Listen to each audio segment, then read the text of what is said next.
Okay, so today we're gonna just play with this idea of adding a texture, or image texture to your piece.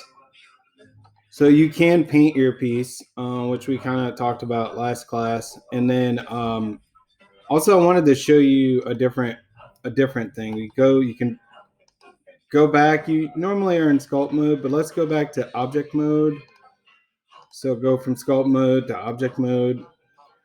And then let's go to this. This is the material properties tab. And there's a lot of different things you could do here.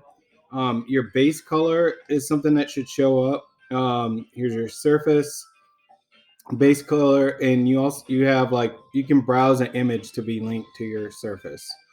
Um, I basically like going to the folder tab here and just clicking that, and that'll open it up to my files. I made a file in Photoshop, which I'll show you. I had a selfie I sent to myself, and then I just like took a section, like a skin graph, virtual skin graph of the color of my skin to use for this piece. So I'm going to go ahead and select that. So I go ahead and do that, and you can see now nothing really changed, but that's because we don't have it selected up here. So we're going to do go up here and select that, and now you can see that kind of shaded everything using that one color. Even though it's not a great way of doing things, you actually have options here, you know, depending on what kind of file type you have. I thought that was kind of cool, and that you could use that to kind of manipulate what your color looks like. You could do, there's a way to do this to where you like, um, oops, I hit the wrong thing. Now it's going to take me forever because I'm sharing. Okay. So anyway, I'm going to go back to flat, and the flat basically makes it, you could see this a lot easier if you go and you added like a plane um mesh, like you go to mesh and you add a plane. um I'm in trouble. If you added a plane and added an image, it will project that image flat on there. And I could show you that the same way that you did. We'll just go to make sure we click the arrow there.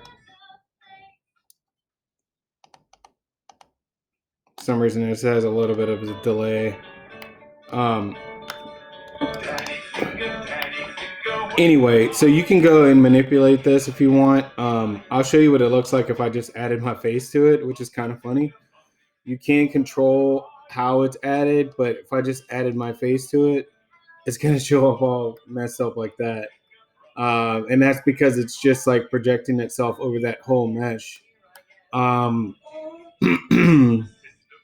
if you move down to where it has single image, you could say generate. And so what this generate function does is it maps out the whole mesh. So you could go and you can add that many images to your actual piece.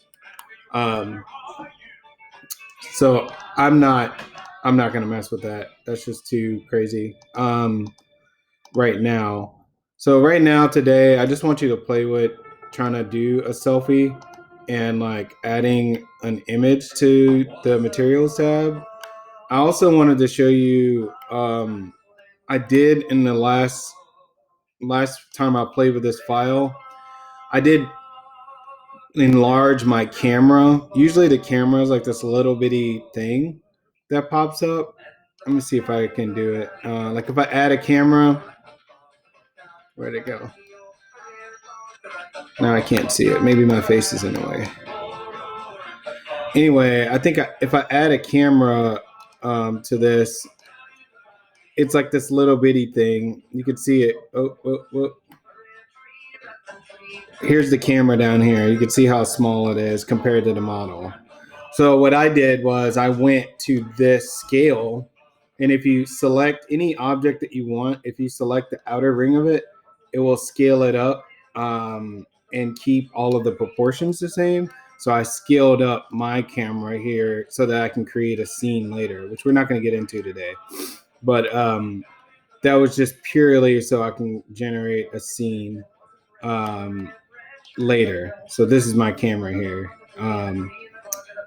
But anyway, just so you know that. And then another thing to remind you that holding down G will allow you to move your object wherever you want to move it with just holding down G and moving your mouse. That's all you have to do. So again, I'd like to see the progress of your piece today and see how much detail you've added to your piece. And just to let you know, you could play with that image function